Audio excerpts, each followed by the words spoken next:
জেলায় একাধিক শ্লীলতাহানির ঘটনার প্রতিবাদে অভিযুক্তদের ফাঁসির দাবিতে অখিল ভারতীয় বিদ্যার্থী পরিষদ শ্রীভূমি শাখার উত্তাল প্রতিবাদ। বিক্ষোভকারীরা এদিন শহরের রাজপথে নেমে প্রতিবাদ সাব্যস্ত করে। পরে সংবাদ মাধ্যমে তারা কে কি বললেন চলুন শুনে নেওয়া যাক। আপনারা দেখছেন আমার সোনার কালীগঞ্জ। ধারণ করেছি, যার মূল বিষয় হচ্ছে আমরা দেখতে পাচ্ছি যে বিগত কয়েকদিন থেকে আমাদের শ্রীভূমি শহরে যেভাবে নিন্দাজনক ঘটনা ঘটে যাচ্ছে তার কোনো ধরনের কোনো মানে আলটিমেট রেজাল্ট আসছে না। ঠিক আছে, পুলিশ প্রশাসন আরোপীদের অ্যারেস্ট করছে, অ্যারেস্ট করার পর আরও দিন বা দিন এগুলো হয়ে যাচ্ছে, আমাদের কোনো ধরনের কোনো আলটিমেট সলিউশন হচ্ছে না।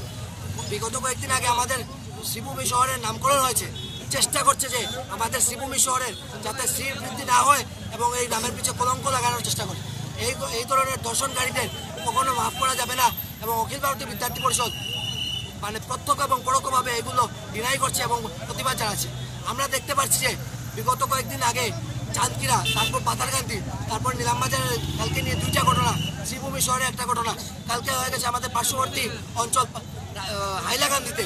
এইগুলো আর কতদিন চলবে, এটা আমাদের দাবি প্রশ্ন প্রশাসনের কাছে এবং আমাদের অসমের যশস্বী মুখ্যমন্ত্রী ডক্টর হিমন্ত বিশ্ব শর্মা মহাশয়ের কাছে একটি আবেদন যে এই যে র্যাকেট বা কাজ করছে এইগুলোর পিছিয়ে তাদের এগেইনস্টে যাতে কড়াভাবে একটি অ্যাকশন নেওয়া হোক এবং রেপ করার মতো ঘটনা ঘটাচ্ছে তাদের এগেইনস্টে একটি খুব মানে কঠিন একটি আইন বের হোক।